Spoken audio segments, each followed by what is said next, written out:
السلام علیکم ورحمۃ اللہ وبرکاتہ۔ میں رئیس اعظم حیدری کولکتہ انڈیا سے حکایت صحابہ پیش کر رہا ہوں۔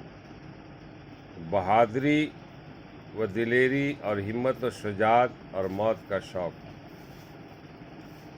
ابن حجش رضی اللہ تعالیٰ عنہ اور ابن سعید رضی اللہ تعالیٰ سعد رضی اللہ تعالیٰ عنہ کی دعا۔ حضرت عبداللہ بن جیش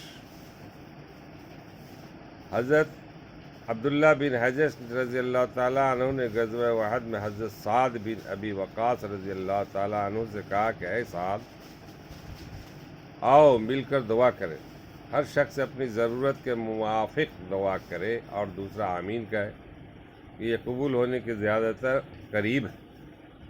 دونوں حضرات نے ایک کونے میں جا کر دعا فرمائی۔ اول حضرت سعد رضی اللہ تعالیٰ عنہ نے دعا کی، یا اللہ، جب کل کو لڑائی ہو تو میرے مقابلے میں ایک بڑے بہادر کو مقرر فرما جو سخت حملہ والا ہو، وہ مجھ پر سخت حملہ کرے اور میں اس پر زوردار حملہ کروں، پھر مجھے اس پر فتح نصیب فرما کہ میں اس کو تیرے راستے میں قتل کروں اور اس کی غنیمت حاصل کروں۔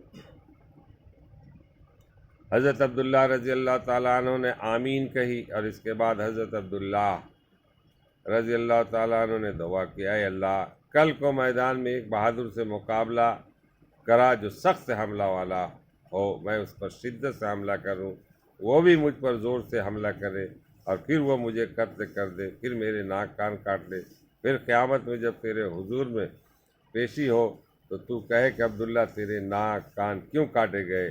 میں عرض کروں، یا اللہ، تیرے اور تیرے رسول کے راستے میں کاٹے گئے، پھر تو کہے کہ سچ ہے میرے ہی راستہ میں کاٹے گئے۔ حضرت سعد رضی اللہ تعالیٰ عنہ نے آمین کہی۔ دوسرے دن لڑائی ہوئی اور دونوں حضرات کی دعائیں اسی طرح سے قبولی جس طرح مانگی تھی۔ سعد کہتے ہیں کہ عبداللہ بن حجش رضی اللہ تعالیٰ عنہ کی دعا میری دعا سے بہتر تھی۔ میں نے شام کو دیکھا کہ ان کے ناک کان ایک تاگے میں پروئے ہوئے ہیں۔ احد کی لڑائی میں ان کی تلوار بھی ٹوٹ گئی تھی۔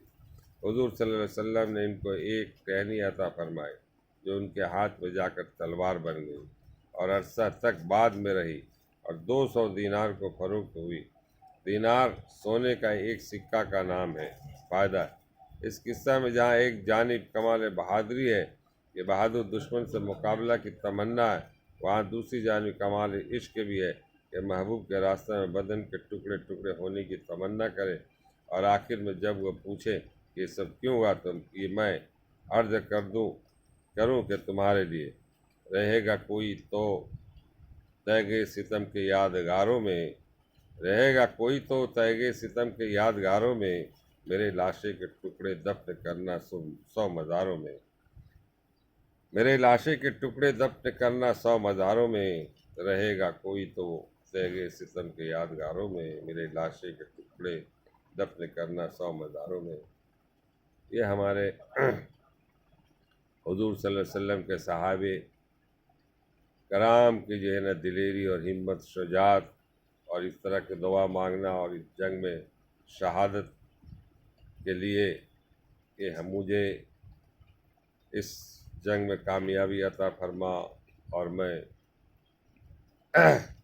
غازی بن کر لوٹوں، اور کسی نے دعا مانگی کہ میں شہید کہلاؤں۔ یہ ہے ہمارے حال صحابہ کا، اور ہم لوگوں کا حال یہ ہے کہ اگر میدان جہاد کے لیے بلایا جائے تو سب اپنے گھروں کے اندر بیٹھے رہیں گے۔ ان کی مائیں کہیں گی کہاں جا رہے بیٹا، ان کے والد کہیں گے کہاں جا رہے بیٹا، ان کے بہن کہیں گے کہاں جا رہے بھائی، آپ مارے جاؤ گے۔ یہ حال ہے، اور ہمت کو پست کر دیتے اگر جانے والے بھی ہوتے ہیں تو۔ بہرحال اللہ تعالی ہم لوگوں کو پڑھنے اور سننے سے زیادہ عمل کرنے کی توفیق عطا فرمائے۔ وما علینا الا البلاغ۔ السلام علیکم ورحمۃ اللہ وبرکاتہ۔ اس ویڈیو کو دور دور تک پھیلائیں اور فارورڈ کریں۔